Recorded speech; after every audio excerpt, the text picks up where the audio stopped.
Hello, everyone. I'm Yijiang, head of SPTL's mechanics team. It's my pleasure to be the moderator for today's webinar. Thank you for your time in joining us. As one of the leading IP firms in China, SPTL has been providing full range of IP services since 1984. Today, one of our patent attorneys, Mr. Mingxiang Xin, will share with us an interesting topic, service invention in China, which sounds very practical to companies, especially MNCs. Mr. Xin holds a bachelor's and a master's degree of engineering in vehicle engineering from Tongji University. He's been working as a patent attorney and a patent litigation attorney at SPTL since 2016. Mr. Xin is serving clients from Europe, the United States, and China with expertise in patent prosecution, re-examination, invalidation, and FTO analysis in the mechanical tech fields. Today, his presentation will last about 30 minutes. Then we'll have several minutes for Q&A. Please raise your questions through text message during the presentation. Now, let's welcome Mr. Mingxiang Xin. Mingxiang, your turn. Thank you for your introduction, Ms. Jiang. Hello, everyone. My name is Mingxiang Xin, and I am a patent attorney from Mechanical Department of SPTL. And China has its rather unique patent-related regulations in terms of service invention, especially regarding the reward and remuneration given to the inventors. With the growing number of multinational entities involved in China-related inventions, patents and patent applications, as well as the lately amended implementing regulations rules on statutory amount of rewards and remuneration for inventors of service invention, we are now providing a comprehensive introduction to Chinese service invention regulations to share with you our insight on the compliance of relevant regulations and risk management regarding service invention in China. Now let's begin our discussion. Here are the main contents of the present presentation.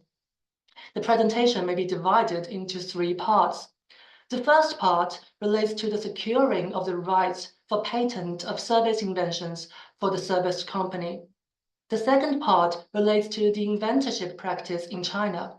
And the third part relates to the reward and remuneration to inventors of service inventions. Now let's move on to the first part. In this part, we aim to discuss the issue that which kind of inventions can be deemed as a service invention of the company according to Chinese practice.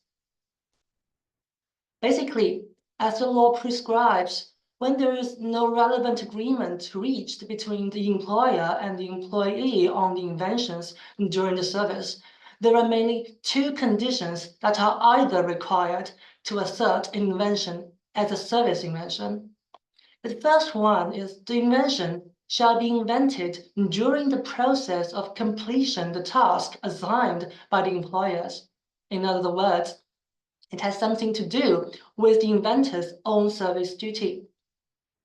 The second one is that the invention is invented by taking advantages of the material and technological provision from the employers. As the latest amendment of implementing regulation indicates, the term material and technical conditions of the entity here refers to the entity's funds, equipment, spare parts, raw materials, or technical information and documents that are not publicly disclosed. If either of these two conditions are met, an invention may possibly be deemed as a service invention. More specifically speaking, in such case, the employer may obtain the right to apply for and possess the patent right, and the employees may enjoy the right of inventorship. The right of inventorship may include the right for claiming reward and remuneration, that would be discussed later, and the right to have their names recorded. As the law prescribes, A service invention shall usually be made by a current employee of the company, as the relevant regulation is to protect the benefit of the employer based on the provision of labor by the employees. However, there is an exception stipulated by the law as illustrated here on this slide, which is for the benefits of the former employers, and also based on the provision of labor by its former employees. Briefly speaking, as the law also prescribes for the inventions made by a former employee of the company, which is to say the company is now the former employer of the inventor. If the invention is made by such an inventor within 1 year after quitting the job, and also the invention is made irrelevant to the former duty performed in the former job, such an invention may also be deemed as a service invention by the former employer, so that the former employer may still be entitled to the right of application. So now, taking the above discussion into consideration, here are some tips for the former employers. On one hand, it is advisable to keep records of the duty performed by the employees in their service till a certain period after their quit. On the other hand, it may also be necessary to monitor the applications filed by the new employer of the former staff. As for the current employers of such an invention, it is also recommended to verify the relevance of the invention with the employer's former job before deciding how to claim the protection of the new application. Based on our routine practice and communication with our clients of service inventions, it would also be helpful if the employer could understand the basic purpose of relevant regulations for service inventions. On one hand, it is to ensure the benefits of the employers for their investment and cost for research and development, so that the employers may still be willing to invest even more in consideration of the return. On the other hand, such regulations are aiming at encouraging the employees to provide more inventive ideas during the service time by giving them an additional bonus and a part of the profit brought by the service inventions they contributed to the company. Based on the above discussion, to secure the rights for patent of service inventions for the serviced company, here are 2 tips for your reference. The first one is that it is very important to record and docket the research and development by employees, as well as the support by the company in assistance of the new inventions, so as to prove the relationship of a service invention and the service duty of the employees when there is any disputes. The second one is that for the inventions by former employees, which is that it is advisable to pay attention to the inventions made by or filed by former employees and their new employers.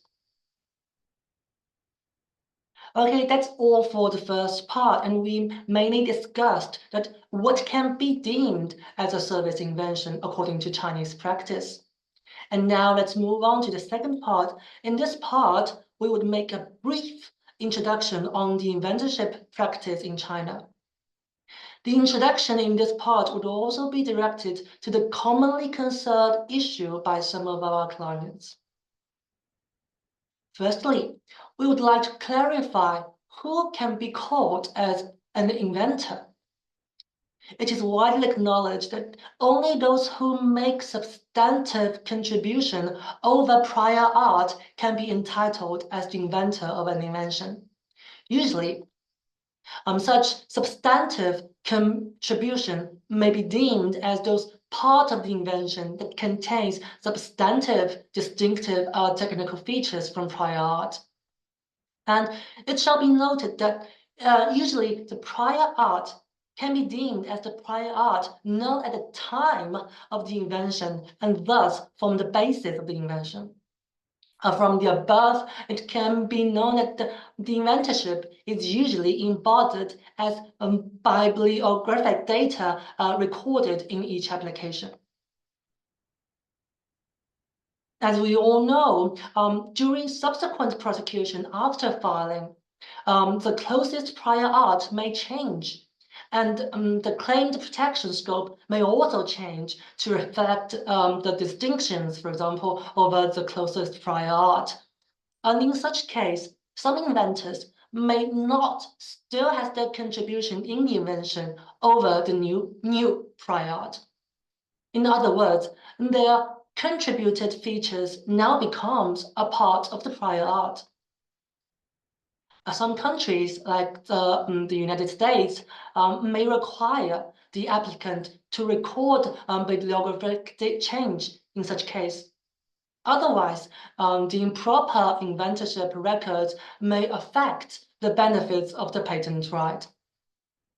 However, according to Chinese practice, there is no need, and it would be very difficult to record such a change for applications filed after January the 20th, 2024. On one hand, Chinese patent law only treats the inventorship record as a piece of bibliographic data, which would make no substantive impact on the patent right.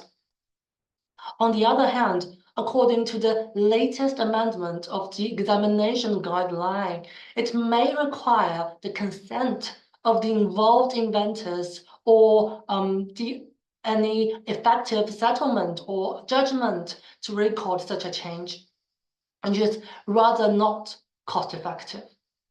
It shall also be noted here that for Chinese patent applications or patents filed before January the 20th, 2024, the old regulations may still apply. Now let's move on to our last part, which aims to provide a few hints or tips in designing a regime for the reward and remuneration given to the inventors of the service inventions. Unlike many other countries in the world, China also prescribes in its patent law on the reward and remuneration for service inventors, which may be an additional cost for the owners of these service inventions.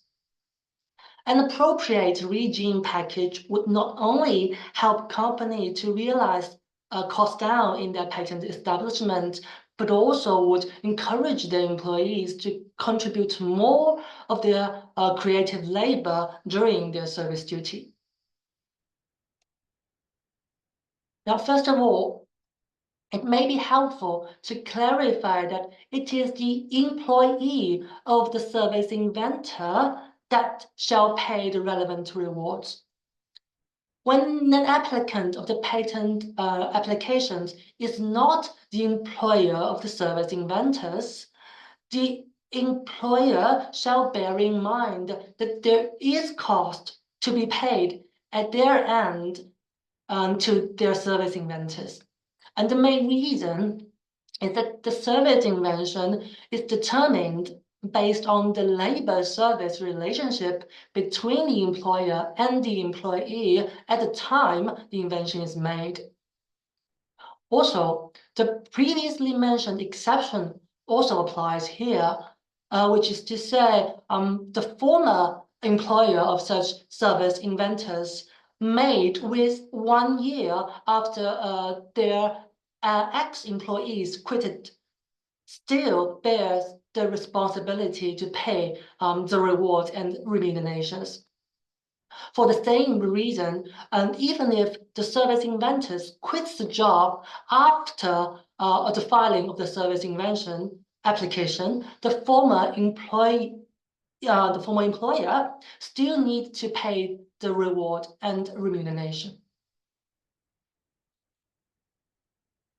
To help you better understand who shall be responsible for the relevant payment, I hereby list a list of total of 4 cases to illustrate the application of the previously discussed rules.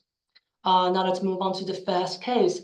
In this first case, let's say company A transfers the service invention to its parent company, so that the company A would not be the applicant of the service invention application.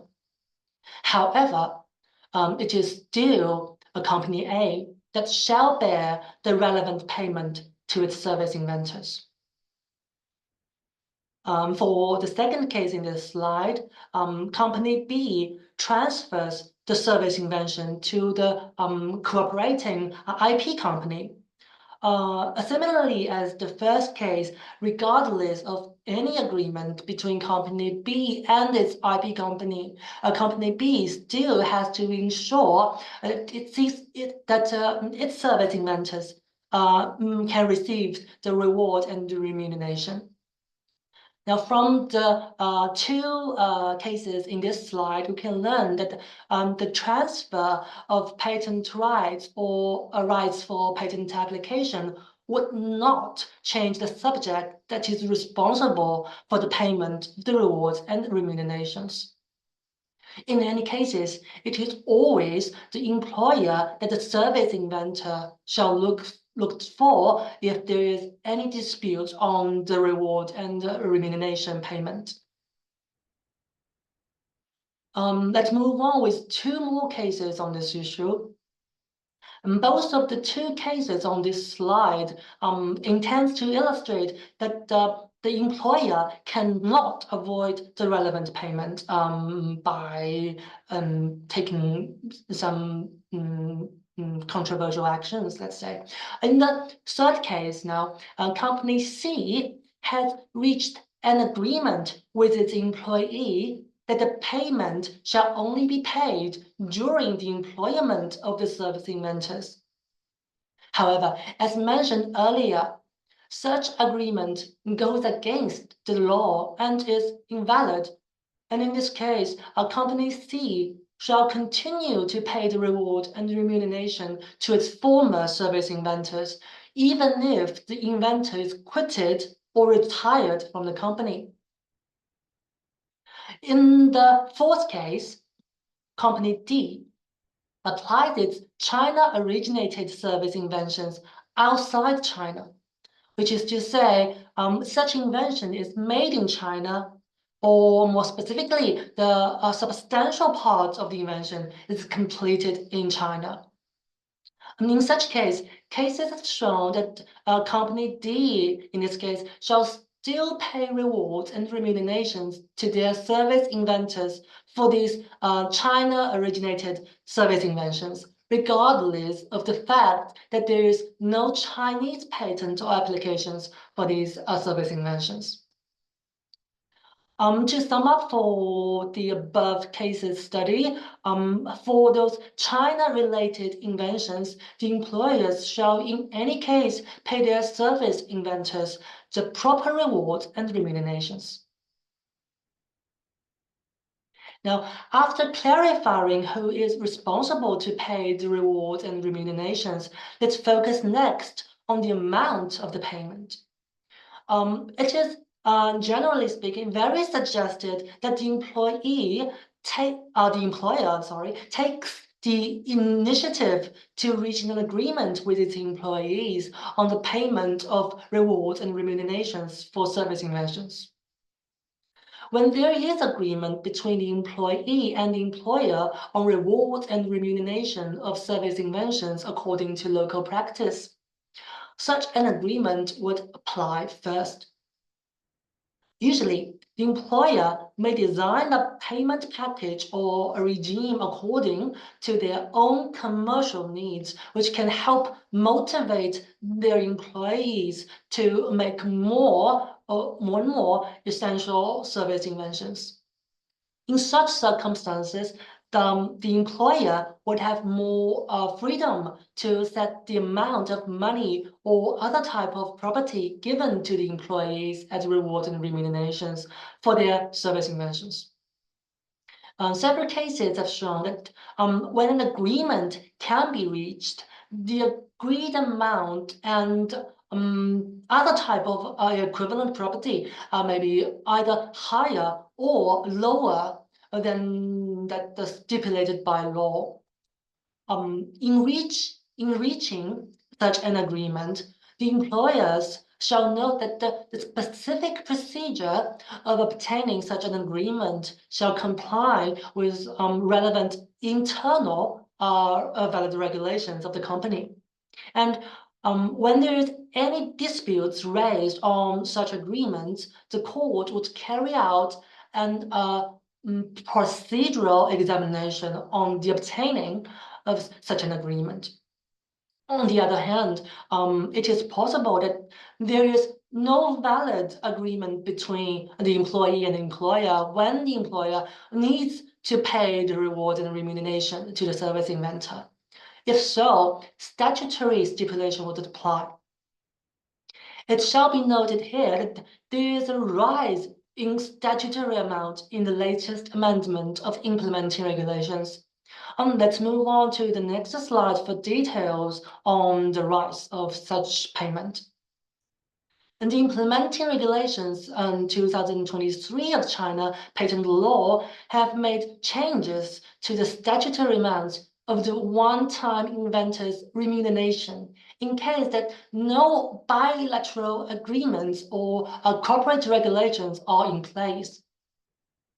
The bottom line of remuneration for a patent for invention is raised from 3,000 RMB yuan to 4,000 RMB yuan. Well, for a patent for utility model or design, it is raised from 1,000 RMB yuan to 1,050 RMB yuan. Furthermore, the law on promoting the transformation of scientific and technological achievements is introduced this time for specific rules on the awarding manners and amounts of proper inventors' remuneration. It should be noted that what remains unchanged is that the bilateral agreements, as mentioned before, between the inventors and their employees, or corporate regulations still take precedence of the statutory amounts of the one-time inventor's remuneration. The elevated bottom line shall prevail in case that no bilateral agreements or cooperation regulations are available. In this regard, it is advisable for the employers to take a proactive part in drafting of bilateral agreements with the inventors and designers, or the formulation of corporate regulations in terms of the proper amount of remuneration on their own initiative. The amount that is agreed or formulated can benchmark against or even lower than statutory amounts under Rule 93, which, however, cannot be far beyond the reasonable dimensions. So after discussing the amount for rewards and remunerations, I'd like to emphasize again here that it is statutory requirement by the law that the employers shall pay to their service inventors. The listed three ways here, as discussed earlier, would not allow the employer to successfully avoid their duty of payment of rewards and remunerations, but might probably cause undesired disputes with their employees. On the contrary, it is advisable that the employers take advantages of such regulations to encourage their employees to be more motivated in contributing their intellectual labor and help the company to benefit more from their patent establishment. Now let's make a brief summary of this part. We first discussed who shall pay the rewards and remunerations. And the conclusion is that based on the labor relationship, the employers shall always be responsible for the payment of rewards and remunerations for their service inventors. We then related to the specific amount of the rewards and remunerations. As mentioned, although the statutory stipulation of the amount of such payment arises in the latest amendment of implementing regulations, a valid bilateral agreement between the employer and the employee may still prevail over statutory regulations. And in this regard, it would be highly recommended that the employee obtain such agreement with their employers beforehand to avoid any future risk. And last but not least, we suggest that the employers, instead of studying how to avoid such payment of rewards and remunerations, it may be wiser to make use of the reward and remuneration regulations for both the encouragement for their service inventors and also the benefits of their own company. And that's all for my presentation today. And I would be glad now to answer questions if there is any. Ms. Jiang? Thank you, Mingxiang. It's quite comprehensive from my point of view. Yes, the regulations on the service invention in China are really different from those in other jurisdictions. I believe your presentation today could answer at least some of the typical questions from our clients. And now it's Q&A time. Actually, we did receive several questions from the attendees. For example, from Mr. Edwin Young, he was asking, we are a company developing new technical solutions for our clients, as our mutual agreement stipulates. The patent rights during the development should be owned by our client. And in this case, do we need to pay rewards to our staff working on those projects? Okay, thank you. Thank you for your question, Mr. Yang. Let's say usually in such a case, the relevant invention may not be deemed as a service invention. To be more specific and according to a previous discussion, in such cases, let's say the development task is entrusted by the client and not your company, not Mr. Yang's company. Mr. Yang's company, according to your agreement with your client, actually does not intend to enjoy the benefits of the invention from the very beginning, but wishes to gain benefits from your client. On the other hand, in such case, usually the material or technological support is actually funded not by Mr. Yang's company, but is actually funded by the client.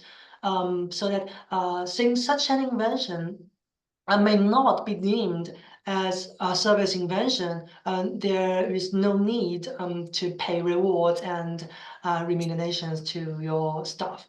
And that's all for my answer. Thank you. Oh, okay. We hope this answer is helpful to Mr. Yang. Here's another question from Ms. Carrie Belsmith. She was asking, for one invention with several inventors, how to share the amount of rewards and remunerations among these inventors. Is there any suggestions? Thank you, Ms. Belsmith. Thank you for your question.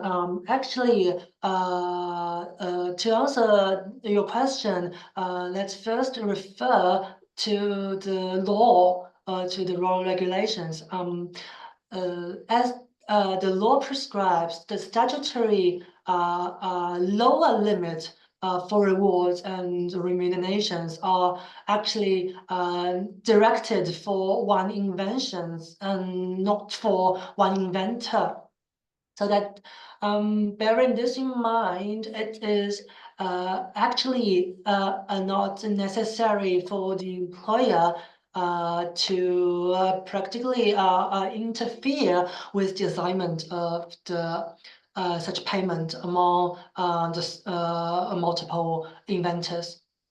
And on the other hand, it may also be helpful if the agreement between the employer and the employee that we just highly recommended that also relates to the determination of the contribution to the whole invention for each individual inventors. In such cases, the employer may be recommended to assign the reward and remunerations by taking the percentage, for example, of everyone's contribution into consideration. I hope this answers your question, Ms. Bell Smith. Thank you. Okay, thank you. Thank you.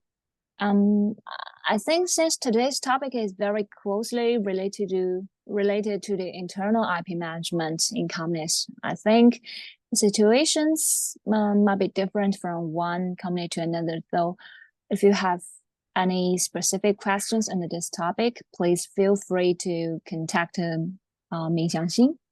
Okay, thank you, Ming Xiang. As a last point, we SPTL will celebrate our 40-year anniversary this November. We plan a lot of events and activities for the celebration, including a China IP protection seminar this October. So please stay tuned with us. This is all for today. Have a nice day. Thank you. Great. Thanks for your attendance hearing. Bye-bye. Bye-bye.